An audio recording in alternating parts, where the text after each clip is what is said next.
Welcome back दोस्तों, कैसे हैं आप सब। तो आज मैं एक और बंगाली मूवी को एक्सप्लेन करने वाली हूँ जिसका नाम है एबार शाबर यानी इस बार शबर। ये मूवी भी एक काफी बेहतरीन सस्पेंस थ्रिलर मूवी है। काफी सारे ट्विस्ट और टर्न्स है। उम्मीद करती हूँ आपको पसंद आएगी, तो प्लीज एंड तक बने रहिएगा। और एक और बात, इस फिल्म की कहानी काफी बार पास्ट और प्रेजेंट में शिफ्ट होती रहती है, तो आप लोग कंफ्यूज मत होइएगा। एंड में आपको सब समझ जाएगा। और जैसा की आप जानते हैं, मैं एक चाइनीज ड्रामा को भी एक्सप्लेन कर रही हूँ जिसकी 11वीं एपिसोड तक मैं ऑलरेडी एक्सप्लेन कर चुकी हूँ। काफी अच्छा रोमांटिक ड्रामा है, तो अगर आप चाहे तो जाकर देख सकते हैं। पसंद आए तो लाइक शेयर कमेंट भी जरूर कीजिएगा। और वीडियो शुरू करने से पहले आप सभी से एक और रिक्वेस्ट है, प्लीज चैनल को सब्सक्राइब करके बेल नोटिफिकेशन जरूर से ऑन कर लीजिएगा। तो बाकी बातें एंड में करेंगे। अभी चलिए कहानी शुरू करते हैं। तो स्टार्ट में हम फिल्म की हीरोइन मिताली को देखते हैं जो मॉर्निंग वॉक कर रही होती है। थोड़ी देर बाद वो रुककर पानी पीने लगती है और तभी उसे थोड़ी दूरी पर तालाब के किनारे पत्थरों पर कुछ अजीब नजर आता है। जब वो करीब जाकर देखती है तो वो एक आदमी की लाश होती। ये देखकर वो डर जाती है और जोर से मदद के लिए चिल्लाती है। मीनवाइल हम एक पुलिस को देखते हैं जो एक मुजरिम के पीछे भाग रहे होते हैं। ये चेज सीन कुछ देर तक चलता है, लेकिन एट द एंड वो उस मुजरिम को पकड़ ही लेते हैं। ये है इंस्पेक्टर साबर जो डिटेक्टिव डिपार्टमेंट से होते हैं, और ये है उसका असिस्टेंट नंदलाल। सबर अपने काम को लेकर काफी ईमानदार और डेडिकेटेड है। एक बार किसी मुजरिम के पीछे लग गया तो जब तक उसे पकड़ न ले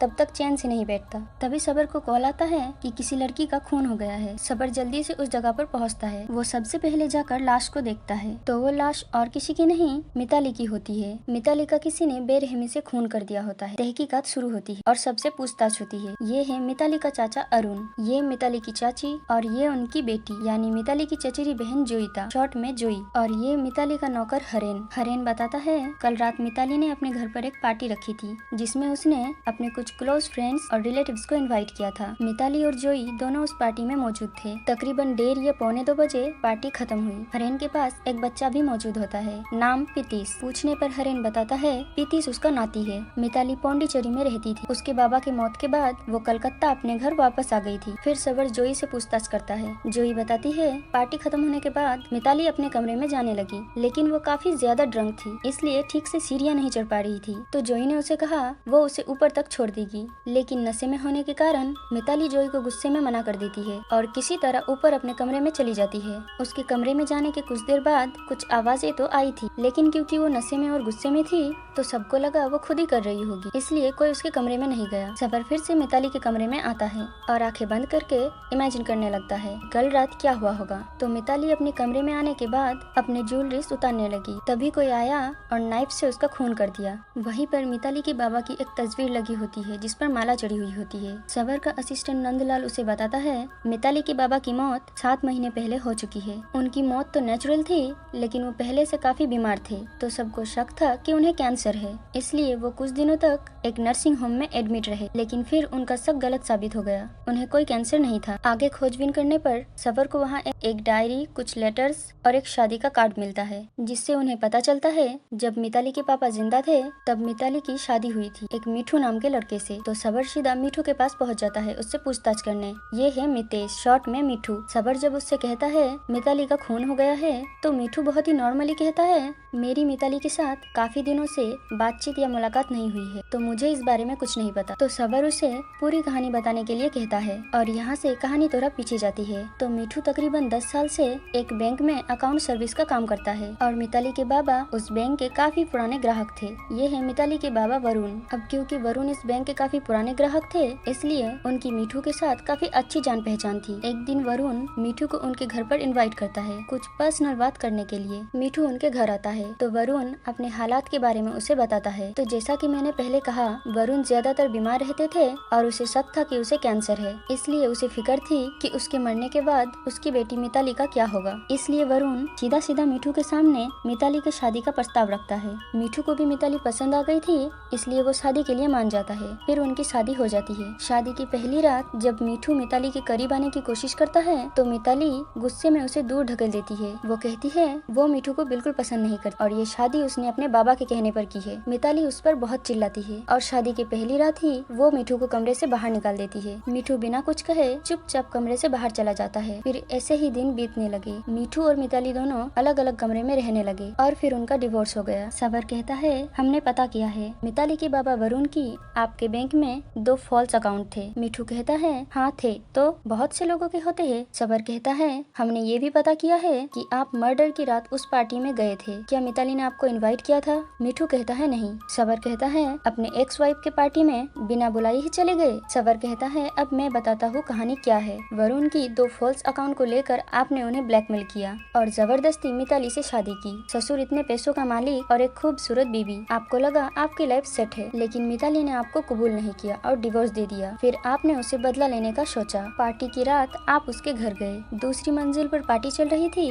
और आप तीसरी मंजिल पर मिताली का इंतजार कर रहे थे। फिर जैसे ही वो अपने कमरे में आई आपने उसका खून कर दिया। मिठू कहता है मैंने खून नहीं किया। उस रात मिताली ने कोई पार्टी रखा था ये मुझे नहीं पता था। मैं सिर्फ मिताली से मिलने गया था, उससे मिलकर तुरंत वहाँ से निकल गया था और वही उसके साथ मेरी आखिरी मुलाकात थी। सबर कहता है उस रात आप मिताली की दोस्त समीरन से भी मिले थे। मिठू कहता है हाँ, वहाँ से निकलते वक्त मेरी मुलाकात समीरन और उसकी गर्लफ्रेंड खनिका से हुई थी। ये दोनों कौन है हमें आगे पता चलेगा। सबर फिलहाल तो मिठू को जाने देता है, लेकिन जब भी जरूरत पड़ेगी उसे मिलने के लिए कहता है। आगे हम एक और बंदे को देखते हैं। यही है मिताली का दोस्त समीरन, जो एक लड़की के साथ अपने घर में होता है। ये दोनों मेकआउट कर ही रहे होते हैं कि तभी वहाँ सबर आ जाता है। वो लड़की वॉशरूम में चली जाती है। सबर समीरन से मिताली के बारे में पूछता है। समीरन बताता है असल में मिताली एक बहुत ही अजीब किस्म की लड़की थी। कब किसको पसंद कर लेती थी कुछ पता नहीं। एक बार तो एक लड़के के साथ घर से भाग भी गई थी जो उसी के साथ उसके कॉलेज में पढ़ता था और उस वक्त मिताली माइनर थी। जिसके साथ वो भागी थी उसका नाम था पांटू हलदार। बहुत ही बुरा लड़का था, एकदम छपरी टाइप का, काम धाम कुछ नहीं करता था। फिर उसके साथ 6 महीने रहने के बाद मिताली खुद ही घर वापस आ गई थी। उस वक्त मिताली के बाबा वरुण गुस्से में पागल हुए पड़े थे, तो उन्होंने पांटू के घर पुलिस भेज दिया और मिताली की शादी मिठू से करवा दिया। सबर पूछता है क्या मिठू को ये सब पता था कि मिताली का कोई एक्स बॉयफ्रेंड था जिसके साथ वो भागी थी? समीरन कहता है पूरे मोहल्ले को पता था, तो मिठू को कैसे पता नहीं होगा? सबर कहता है आप भी तो मिताली को पसंद करते थे। ये सुन समीरन थोड़ा चौंक जाता है और फिर कहता है हाँ पहले करता था, वही टीनेज की उम्र में जो होता है, ज्यादा कुछ सीरियस नहीं था। सबर कहता है पार्टी की रात मिताली काफी ड्रंक थी। वो कहता है हाँ मैं भी हैरान था ये देखकर, क्योंकि मिताली कभी शराब नहीं पीती थी, लेकिन पार्टी की रात पता नहीं क्या हुआ था, वो बहुत गुस्से में थी। एक के बाद एक शराब पिए जा रही थी। सबर उससे उसकी गर्लफ्रेंड खनिका के बारे में पूछता है, तो वो कहता है खनिका अपने घर में है। असल में पार्टी की रात हमारे बीच एक छोटा सा बहस हुआ और वो अपने घर चली गई। असल में उस रात मैंने भी काफी शराब पी ली थी, तो नशे में मैंने मिताली की काफी तारीफ कर दी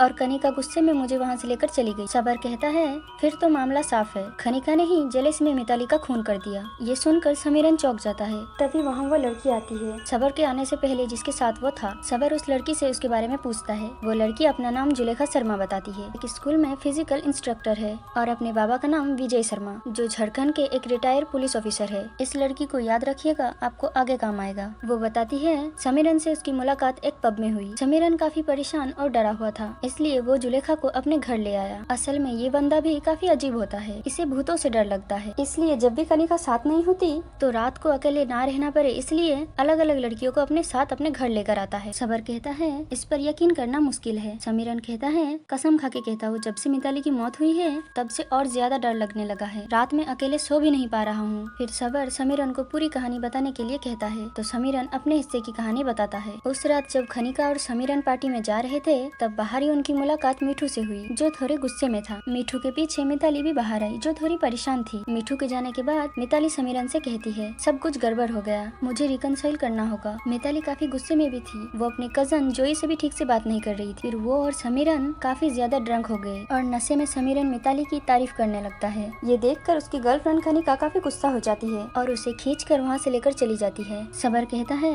अब आगे की कहानी मैं बताता हूँ। जब आपका मामला मिताली के साथ सेट नहीं हुआ तब आप अपनी गर्लफ्रेंड के साथ वापस लौट गए, लेकिन फिर देर रात आप फिर से मिताली के घर गए। तीसरी मंजिल पर उसके कमरे में उसका इंतजार किया। फिर जैसे ही मिताली अंदर आई आपने उसका खून कर दिया। समीरन कहता है आपका दिमाग खराब हो गया है क्या, जो मन में आ रहा बके जा रहे हैं, मैंने ऐसा कुछ नहीं किया। सबर फिलहाल तो उसे जाने देता है, लेकिन कहता है जब भी उसे जरूरत होगी उसे मिलना होगा। समीरन वहाँ से चला जाता है। फिर सबर वहीं खड़ी एक प्रोस्टिट्यूट को जुलेखा का डिटेल्स देकर उसके बारे में पता करने के लिए कहता है। आगे सबर मिठू को वो लेटर्स दिखाता है जो उसे मिताली के कमरे से मिली थी। वो सारे लेटर्स मिताली ने मिठू के लिए लिखे थे, लेकिन एक भी लेटर पोस्ट नहीं किया था। मिठू उन लेटर्स को पढ़ना शुरू करता है और इसी के साथ कहानी फिर से थोड़ा पीछे जाती है और हम मूवी की स्टार्टिंग के सीन में आ जाते हैं, जब मिताली को जॉगिंग करते वक्त एक आदमी की लाश दिखी थी। तो मिताली मिठू को डिवोर्स देने के बाद पौंडीचेरी में आकर रहने लगी। यहाँ कुछ लोगों के साथ जुड़कर काम करने लगी, जो टाइम और स्पेस को एक्सप्लोर करने का काम करते हैं। ऐसे ही वो अपनी जिंदगी गुजार रही थी। फिर एक दिन जॉगिंग करते वक्त मिताली को एक आदमी की लाश दिखी। वो लाश जॉर्ज नाम की एक आदमी की थी। उस आदमी की नई नई शादी हुई थी और उसकी बीवी उसे छोड़कर चली गई थी। इसी वजह से उस आदमी ने सुसाइड कर लिया। ये सब देखकर मिताली को मीठू की याद आने लगी। उसे अपनी गलती का एहसास होने लगा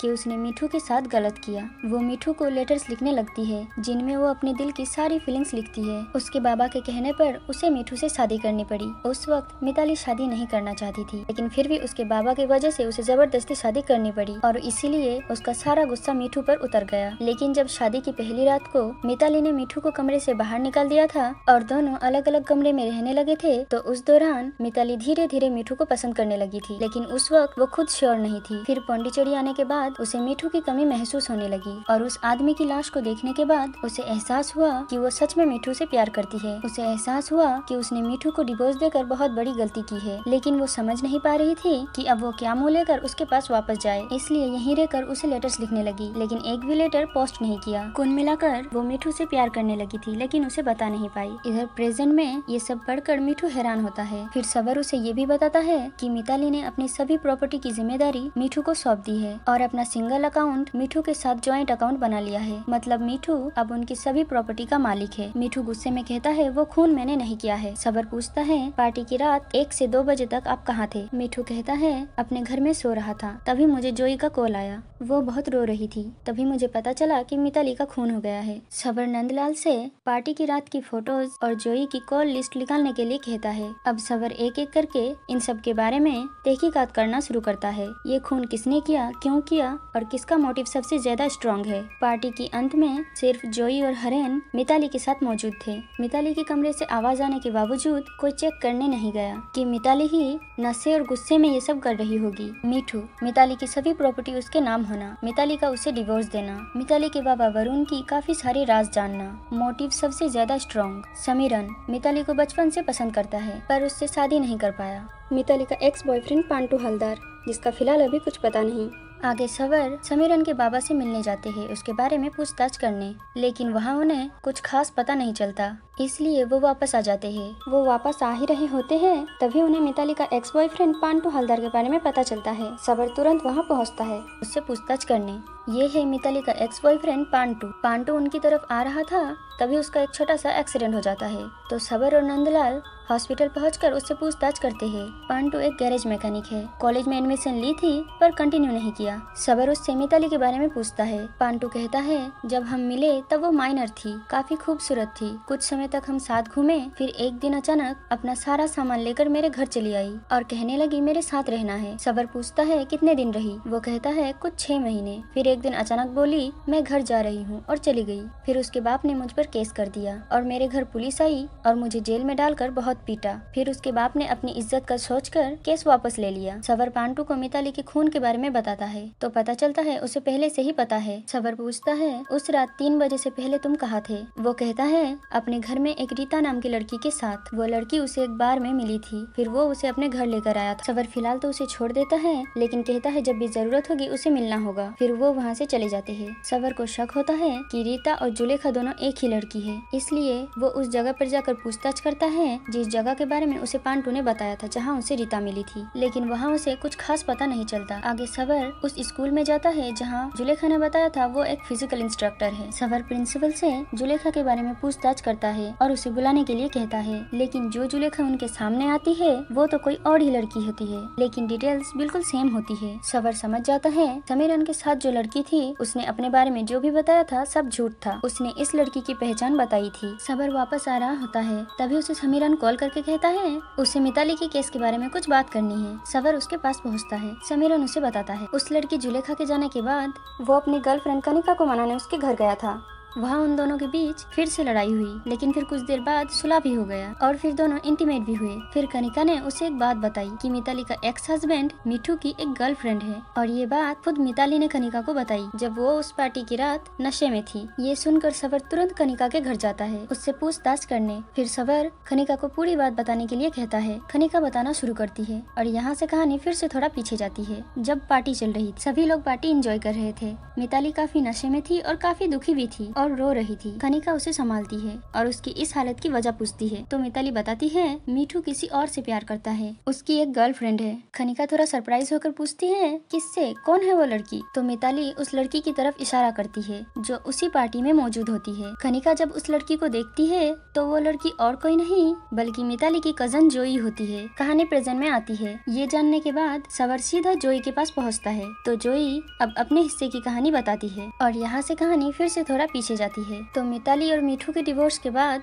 जोई को मीठू के लिए बुरा लगने लगा था, इसलिए बैंक में आने जाने के बहाने वो मीठू से मिलती रहती थी और इसी दौरान जोई मीठू को पसंद करने लगी। एक दिन वो अकाउंट खोलने के बहाने मीठू के पास आती है। मीठू उसे एक फॉर्म देता है। जोई उस फॉर्म को फिल करके उसी के साथ एक लेटर लिखकर उसे देती है। उस लेटर में जोई सीधा मीठू को प्रपोज कर देती है, लेकिन मीठू फिलहाल कोई जवाब नहीं देता। तो एक दिन जोई अपने बड़े बाबा से यानी मिताली के बाबा वरुण से घुमा फिरा के बात करते हुए मीठू को लंच पे इनवाइट करने के लिए कहती है। अब क्योंकि वरुण को भी मीठू के लिए बहुत बुरा महसूस होता था, इसलिए वो भी मान जाता है। और यहाँ मैं आपको एक और बात बता दूं, डिवोर्स के बाद भी मीठू वरुण के घर आता रहता था वरुण से मिलने। फिर वरुण मीठू को लंच पर इनवाइट करता है। मीठू उनके घर आता है, सब मिलकर लंच करते हैं। फिर मीठू जब वापस जा रहा होता है तब जोई दोबारा उससे पूछती है और अपने प्रपोजल का जवाब मांगती है। मीठू को भी जोई पसंद आने लगी, इसलिए मीठू भी उसे हाँ बोल देता है। अब यहाँ से इनकी लव स्टोरी शुरू होती है। और ऐसे ही एक दिन जब जोई मीठू के साथ थी तब जोई की माँ उन दोनों को देख लेती है, लेकिन वो नाराज नहीं होती बल्कि खुश होती है। अब क्योंकि मीठू एक अच्छा लड़का है, अच्छी जॉब करता है, जोई के पेरेंट्स भी उनके रिश्ते के लिए मान जाते हैं। सो जोई के बाबा अरुण इस बारे में बात करने अपने बड़े भाई वरुण के पास जाता है, लेकिन ये सब सुनकर वरुण काफी नाराज होता है। वो कहता है मीठू पहले उनकी बेटी मिताली का हस्बैंड था, डिवोर्स होने के बाद वो उसकी बहन से शादी कैसे कर सकता है? अरुण उन्हें समझाते हुए कहता है वो उनका अतीत था और मिताली और मीठू का डिवोर्स हो चुका है और जब मीठू और जोई एक दूसरे को पसंद करते हैं तो बाकी लोगों को कोई परेशानी नहीं होनी चाहिए। वरुण फिर भी नहीं मानता और गुस्से में अपने कमरे में चला जाता है। फिर स्ट्रेस की वजह से वो नीचे गिर गए, जिससे उन्हें सर पर काफी चोटें आई। हॉस्पिटल ले जाने के बाद वो कुछ 1.5 घंटे तक जिंदा रहे। फिर सेरिब्रल के कारण वरुण की मौत हो जाती है। वरुण की मौत के बाद मिताली पौंडीचेरी से अपने घर कलकत्ता वापस आ जाती है। इस दौरान मीठू और जोई का मिलना जारी था। ऐसे ही एक दिन जब मीठू और जोई साथ थे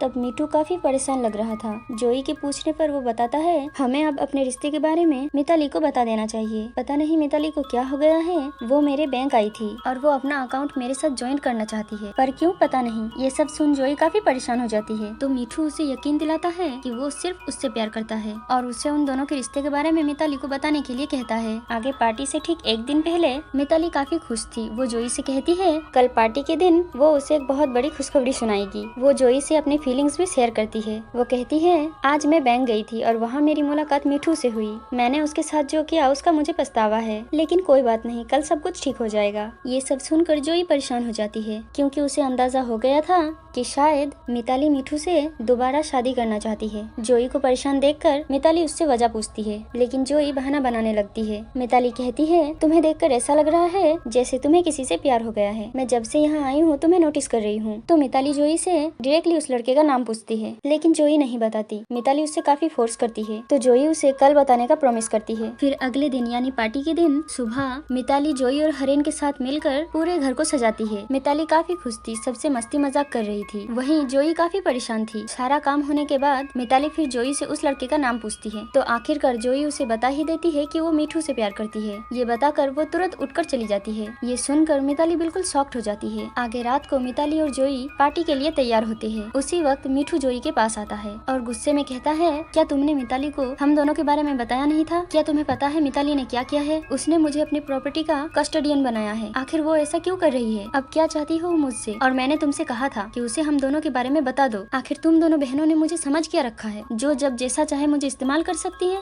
उसी वक्त मिताली वहाँ आ जाती है और उनकी सारी बातें सुन लेती है। तो मीठू डायरेक्टली मिताली से कहता है हम दोनों के बीच जो कुछ भी था वो हमारा अतीत था। अब मैं जोई को पसंद करता हूँ। हम दोनों एक दूसरे से प्यार करते हैं और शादी करना चाहते हैं। इतना कहकर वो वहाँ से चला जाता है और मीठू के मिताली के घर आते और जाते वक्त पांटू नोटिस करता है, जो वहीं एक दुकान पर बैठा होता है। कहानी प्रेजेंट में आती है और सवर मिताली की लिखी हुई डायरी पढ़ने लगता है। कहानी फिर से थोड़ा पीछे जाती है जब मिताली पौंडीचेरी में थी। मिताली के बाबा वरुण मिताली से मिलने पौंडीचेरी आते हैं। मिताली एयरपोर्ट से वरुण को लेकर आती है। रास्ते में दोनों कैजुअल बातें करते हैं। फिर अचानक मिताली मीठू के बारे में पूछती है। वरुण थोड़ा हैरान होता है, फिर कहता है कभी कभी उससे बैंक में में मुलाकात हो जाती है। मिताली पूछती है क्या वो आपसे बात करता है? वरुण कहते हैं उसके साथ नाइंसाफी तुमने की थी, मैंने नहीं। आगे मिताली वरुण को उनसे मिलवाती है जिनके साथ जुड़कर वो टाइम और स्पेस को एक्सप्लोर करने का काम करती है। वो आदमी वरुण को टाइम और स्पेस के बारे में कुछ बातें बताता है। मिताली कहती है वो कितनी डिप्रेस थी जब वो यहाँ आई थी, लेकिन इनसे मिलने के बाद, इस काम के साथ जुड़ने के बाद उसने खुद को पाया है, नए सिरे से जीना सीखा है। वरुण उन्हें शुक्रिया कहते हैं मिताली का ख्याल रखने के लिए और उनके काम की काफी तारीफ भी करते हैं। वरुण काफी खुश होते हैं कि मिताली इतने अच्छे एक काम के साथ जुड़ी हुई है, लेकिन वो मिताली को वापस कलकत्ता चलने के लिए भी कहते हैं। मिताली मना कर देती है। इंस्टेड वो वरुण को यहीं पौंडीचेरी में रुकने के लिए कहती है। वरुण मना करते हुए कहता है मेरी कुछ जिम्मेदारियां हैं वहाँ पर जो मुझे निभानी है। अब वरुण किन जिम्मेदारियों की बात कर रहा है वो हमें आगे पता चलेगा। फिर वरुण मिताली से कहता है मीठू अभी भी अकेला है, सिंगल है, अगर तुम कहो तो तुम्हारे बारे में दोबारा बात करूँ उससे। मिताली बात को टाल देती है, फिर अकेले में जाकर बहुत रोती है। वरुण मिताली के पास पौंडीचेरी में 1 साल रहता है, फिर कलकत्ता वापस आ जाता है। कहानी प्रेजेंट में आती है। सबर मीठू का पीछा करते हुए पांडु के गैरेज में आकर रुकता है। मीठू की बाइक वहीं खड़ी होती है। सबर पांडु से फिर से पूछताछ करता है। वो उससे जोई और मीठू के रिश्ते के बारे में पूछता है। पांडु कहता है उसे पता है कि जोई और मीठू एक दूसरे को पसंद करते हैं। सबर फिर उससे मीठू के बारे में पूछता है। वो कहता है मीठू की बाइक यहीं खड़ी है, क्या वो यहाँ आता है? पांडु कहता है हाँ, इसमें प्रॉब्लम क्या है? वो भी एक्स, मैं भी एक्स। सबर उससे पूरी बात पूछता है। पांडु बताता है डिवोर्स के बाद एक दिन मीठू गुस्से में उसके पास आया, क्योंकि मीठू को लग रहा था कि मिताली ने पांडु की वजह से उसे डिवोर्स दिया, लेकिन फिर उसे जल्दी पता चल गया कि इसमें पांडु की कोई गलती नहीं है। मिताली ने उसे अपनी मर्जी से डिवोर्स दिया था, इसलिए वो पांडु से माफी मांगता है और उसकी मदद भी करता है। पांडु को एक गैरेज खोलने के लिए लोन की जरूरत थी। अब क्योंकि मीठू बैंक में काम करता है, उसने लोन पास करने में पांडु की मदद की। फिर सबर पूछता है तुमने मीठू को पार्टी की रात मिताली के घर से निकलते हुए देखा था? पांडु कहता है हाँ, वो काफी गुस्से में था जब वहाँ से निकला था। वैसे भी सोने के अंडे देने वाली मुर्गी को कोई इतनी आसानी से क्यों छोड़ेगा? सबर कहता है मतलब? पांडु कहता है मिताली जब मेरे साथ थी तब एक बार उसके साथ पैसे विथड्रॉ करने के लिए बैंक गया था। पता चला उन लोगों ने अलग अलग नाम से अकाउंट बना रखा है, कोई बिनाकी शर्मा और रुद्र सेन के नाम से अकाउंट थे। फिर सबर पूछता है ये मीठू किस टाइप का आदमी है? पांडु कहता है वैसे तो आदमी अच्छा है, लेकिन अगर दिमाग घूम गया तो पता नहीं क्या कर दे। सबर फिर मीठू के पास आता है। बिनाकी शर्मा और रुद्र सेन नाम के अकाउंट से कब कब और कितने पैसे विथड्रॉ किए गए हैं इसके बारे में डिटेल्स पूछता है। मीठू कहता है रुद्र सेन का तो पता नहीं, लेकिन बिनाकी शर्मा के अकाउंट से पैसे विथड्रॉ होते थे, वो भी 10,000 करके रेगुलरली, और लास्ट पैसे विथड्रॉ हुए थे 1,20,000 मिताली के बाबा वरुण ने पौंडीचेरी जाने से पहले किए थे। सबर और नंदलाल सोचते हैं वरुण पौंडीचेरी में पूरे 1 साल था और उसी हिसाब से उसने पैसे उठाए थे, मंथली 10,000 रूपए, यानी टोटल 1,20,000। सबर मीठू से पूछता है मिताली की माँ की जब मौत हुई थी तब वरुण की उम्र कितनी थी? मीठू कहता है कुछ 52 या 53 रही होगी। सबर सोचते हुए कहता है 52 साल की उम्र में बीबी की मौत हो गई। रेगुलरली हर महीने 10,000 रूपए विथड्रॉ करते थे और पौंडीचेरी जाने से पहले पूरे साल के हिसाब से 1,20,000 रूपए विथड्रॉ किए थे। मीठू समझ जाता है सबर क्या कहना चाहता है। वरुण का किसी औरत के साथ अफेयर था और इसीलिए वो पर मंथ 10,000 रूपए विथड्रॉ करते थे। मीठू कहता है मैंने उनके बारे में कभी कुछ ऐसा नहीं सुना, लेकिन सबर को पूरा यकीन होता है कि वरुण का किसी औरत के साथ अफेयर था, इसलिए सबर पहले सीधा हरेन के पास जाता है। आपको याद होगा हरेन मिताली के घर में नौकर का काम करता है। सबर हरेन से पूछताछ करता है। हरेन वरुण की काफी तारीफ करता है कि वो बहुत अच्छे आदमी थे वगैरह वगैरह। फिर सबर पूछता है वरुण हर महीने बैंक से 10,000 रूपए उठाकर किसे देते थे? तो हरेन हिचकिचाते हुए कहता है मुझे नहीं पता, शायद अपने लिए ही निकालते होंगे। सबर कहता है अगर अपने लिए उठाते तो अपने अकाउंट से उठाते, किसी दूसरे के नाम के अकाउंट से नहीं। फिर वो पूछता है तुम्हारा नाती कहाँ है जो मिताली के मर्डर के दिन तुम्हारे साथ था, जिसके गले में एक सोने की चेन थी? तो हरेन बात को टालने की कोशिश करता है। तो सबर दूसरा रास्ता अपनाता है और उसे उस औरत के बारे में पूछता है जिसके साथ वरुण का अफेयर था। तो तब हरेन उन्हें बताता है और यहाँ से कहानी फिर से थोड़ा पीछे जाती है। रोज की तरह एक दिन जब हरेन वरुण के घर आया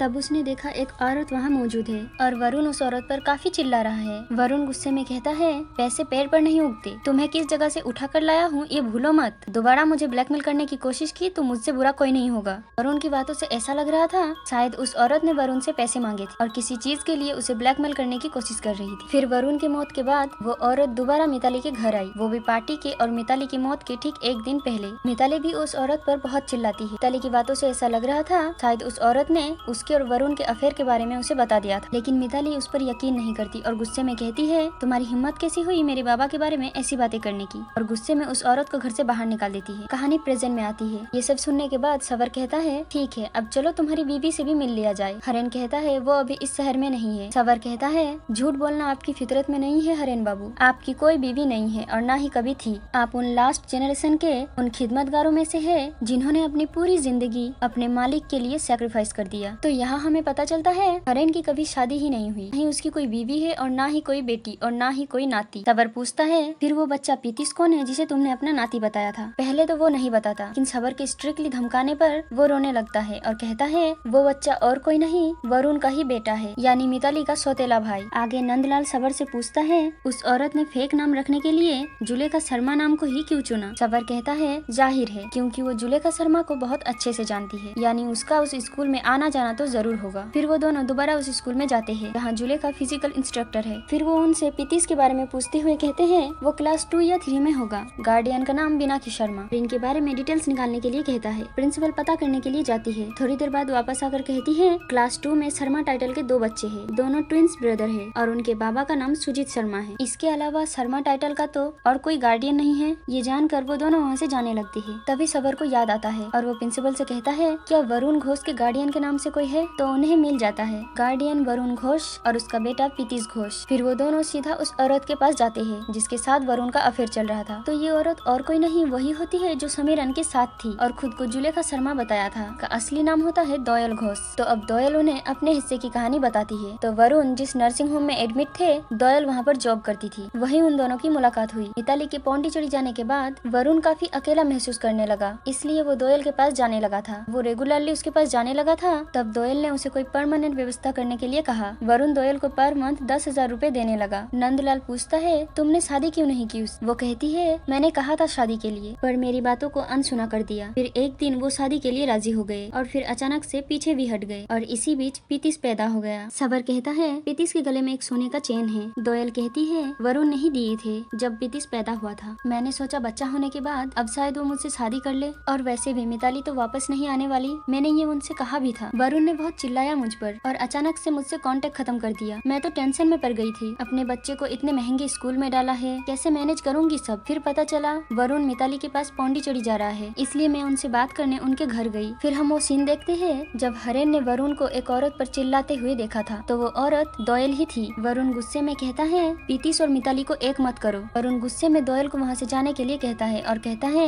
वो पैसे हरेन के हाथों भिजवा देगा। दोयल कहती है हालांकि वो पीतिस से प्यार करते थे, कोई चीज देनी होती तो वो हरेन के हाथों भिजवा देते थे। फिर वरुण पौंडीचेरी चले गए। वहाँ से वापस आने के बाद वो बिल्कुल बदल गए थे। शादी के लिए भी मान गए थे, लेकिन वो प्रॉपर्टी और मिताली को लेकर काफी परेशान थे। मैंने कहा प्रॉपर्टी मिताली के लिए रखो और कुछ हिस्सा पीतिस को भी दो। वो मान भी गए थे, सब सही चल रहा था। फिर पता नहीं अचानक क्या हुआ, सेरिब्रल के कारण उनकी मौत हो गई। फिर मुझे पता चला मिताली वापस कलकत्ता आई है। मैंने सोचा अब अगर मैंने कुछ नहीं किया तो मेरे पास कुछ भी नहीं बचेगा, सब मिताली को मिल जाएगा। फिर मेरे बच्चे का क्या होगा? इसलिए मिताली से बात करने मैं उसके घर गई। फिर हम वो सीन देखते हैं जब हरेन ने मिताली को एक औरत पर चिल्लाते हुए देखा था। तो वो औरत भी दोयल ही थी। दोयल ने मिताली को वरुण और उसके अफेयर के बारे में बताया, पर मिताली ने यकीन नहीं किया और दोयल को गुस्से में बाहर निकाल दिया। दोयल कहती है उसी वक्त मैंने बदला लेने का डिसाइड कर लिया था। सबर कहता है इसलिए तुमने मिताली का खून कर दिया। वो कहती है नहीं, मैंने खून नहीं किया, लेकिन उस पार्टी की रात मैं उसके घर गई थी। हरेन ने मुझे बताया था कि उस दिन मिताली बैंक से ज्वेलरी और पैसे निकाल कर लाई है, इसलिए मैं उसके घर गई थी चोरी करने। कहानी फिर से थोड़ा पीछे जाती है। मिताली के घर की दूसरी मंजिल पर पार्टी चल रही थी। काफी तेज आवाजें भी आ रही थी। मौका देखकर दोयल पीछे के दरवाजे से अंदर आती है। अंदर आने में हरेन दोयल की मदद करता है। फिर दोयल मिताली के कमरे में जाती है और वो सारे पैसे और ज्वेलरीज लेकर निकल जाती है जो मिताली बैंक से लाई थी। प्रेजेंट में दोयल कहती है तकरीबन 1 बजे मैं उस घर से निकल गई थी। वो खून मैंने नहीं किया, चोरी की है, वो भी अपने बच्चे के लिए। अगर आज मैं उनकी बीवी होती तो शायद मेरे बच्चे को इतना सब कुछ नहीं देखना पड़ता। मैंने जो किया मजबूरी में किया। फिर सबर पूछता है पांटू मिताली का एक्स हस्बैंड है, क्या ये बात तुम जानती थी? दोयल कहती है हाँ, पार्टी की रात मैं उससे मिली भी थी। एक शराब के ठेके से उसके साथ उसके घर गई थी, सिर्फ इसलिए क्योंकि उसके घर से मिताली का घर थोड़ी ही दूरी पर है। मैंने सोचा आसानी होगी। इसके अलावा पांटू ने मुझे पैसे दिए थे, लेकिन उसके बिस्तर पर जाकर जो पता चला वो तो कुछ अलग ही था। तो मिताली के घर जाने से पहले दोयल पांटू के साथ उसके घर गई और ये वही सीन है जो पांटू ने पूछताछ के वक्त सबर को बताया था कि पार्टी की रात वो एक रीता नाम की लड़की के साथ था। तो वो लड़की दोयल ही थी। लेकिन पांटू जब दोयल के साथ इंटीमेट होने की कोशिश करता है तब वो कुछ कर नहीं पाता, एज इफ उसे कोई प्रॉब्लम है। उसकी हरकतों से दोयल इरिटेट हो जाती है और गुस्से में उसके आधे पैसे देकर उसे गाली देकर वहाँ से चली जाती है। और उस वक्त 11:15 बज रहे थे। उसके जाने के बाद पांटू बहुत गुस्सा हो जाता है, यानी पांटू ने सबर सबर को जो बताया था कि वो उस पार्टी की पूरी रात एक रीता नाम की लड़की के साथ था, वो झूठ था। अब क्योंकि दोयल ने चोरी की थी इसलिए वो सबर से पूछती है, क्या आप मुझे अरेस्ट करेंगे? तो फिर मैं पीतिस को हरेन के पास छोड़ कर आऊंगी। सबर मना करते हुए कहता है, नहीं, एक डील करना चाहता हूँ, मैं तुम्हें अरेस्ट नहीं करूंगा और बदले में तुम आगे से ये सब काम नहीं करोगी। कोई अच्छी जॉब ढूंढो और अच्छे से अपने बच्चे के साथ अपनी जिंदगी जियो, ये डील याद रखना। इतना कहकर वो वहाँ से चला जाता है। इसके बाद सबर सीधा पांडु को पकड़ने के लिए जाता है। पांडु भागने लगता है। कुछ देर तक उसका पीछा करने के बाद आखिरकार सबर उसे पकड़ ही लेता है। उसे सीधा पूछता है, मिताली का खून क्यों किया? अब यहाँ पर पांडु अपने हिस्से की पूरी कहानी बताता है। वो कहता है, मिताली की मौत देखी आपने और मेरा क्या? मैं तो 10 साल पहले ही मर चुका हूँ। उस मिताली ने मेरी पूरी जिंदगी बर्बाद करके रख दी। मैं उसे लेकर नहीं भागा था, वो खुद चलकर मेरे पास आई थी, फिर भी मुझे जेल में डाला गया। पुलिस ने मुझे मारकर मेरे शरीर का कुछ हिस्सा बिल्कुल डैमेज कर दिया है। मैं अब किसी के साथ इंटीमेट नहीं हो पाता हूँ। लेफ्ट आई का नर्व भी डैमेज हो चुका है। कुछ दिनों बाद उसमें दिखना भी बंद हो जाएगा। मेरा करियर भी खत्म। 10th में स्टार लेकर पास किया था मैंने। साइंस लेकर एडमिशन लिया था कॉलेज में। बहुत अच्छे रिजल्ट्स थे मेरे। बहुत अच्छे से अपनी लाइफ को स्टार्ट किया था मैंने। फिर वो मिताली आई और मैं भी उसमें बहता चला गया। जिंदगी बर्बाद हो गई मेरी। उस रात वो रीता बोली कि मैं बेकार हूँ। मेरे साथ उसका वक्त बर्बाद हुआ। मेरा दिमाग और खराब हो गया। झूठ बोला था मैंने कि मैं पार्टी की उस पूरी रात वो रीता नाम की लड़की के साथ था। जिस दिन से मिताली कलकत्ता वापस आई थी मैं इंतजार कर रहा था सही मौके का, और वो मौका मुझे उस पार्टी की रात को मिल गया। उस पार्टी की रात वो चोरी से मिताली के घर में घुसता है। फिर मिताली के कमरे में जाकर छुपकर उसका इंतजार करता है। मिताली नशे में अपने कमरे में पहुंचती है। उसी वक्त पांडु निकलकर उसे आवाज देता है। इससे पहले कि वो कुछ समझ पाती, पांडु उस पर हमला कर देता है। वो चाकू से उसे बेरहमी से स्टैब करने लगता है। प्रेजेंट में वो सबर से कहता है, मैंने उसे पूरे 6 बार स्टैब किया, 3 बार मेरे लिए और 3 बार मिठू के लिए। उसने हम दोनों की जिंदगी बर्बाद की थी। सबर पूछता है, फोन करके भागे क्यों नहीं? पांडु कहता है, पहले सोचा था कि भाग जाऊं, फिर सोचा कहाँ भागूं और किससे भागूं? मेरा दिल, ये शरीर सब खत्म हो चुका है। सबर कहता है, अगर भाग जाते तो सही था पांडु। फिर वो पांडु को अरेस्ट कर लेता है। अगले सीन में हम मिठू और जोई को देखते हैं। इन दोनों ने शादी कर ली होती है। क्योंकि मिताली का सभी प्रॉपर्टी का मालिक मिठू है, वो जोई को पीतिस के बारे में बताते हुए कहता है, पीतिस का भी तो कुछ हिस्सा बनता है प्रॉपर्टी में। जोई कहती है, दोयल और पीतिस को सब दे दो, हमारे पास जो है जितना है हम उसी में खुश रहेंगे। यहीं पर ये मूवी एंड होती है। तो आपको मूवी और मेरा एक्सप्लेन करना कैसा लगा वो कमेंट करके जरूर बताइएगा। अगर पसंद आया हो तो एक लाइक भी कर दीजिएगा और साथ ही चैनल को सब्सक्राइब करके बेल नोटिफिकेशन जरूर ऑन कर लीजिएगा। बाकी मैं मिलती हूँ आपको अगले वीडियो में। तब तक के लिए बाय बाय।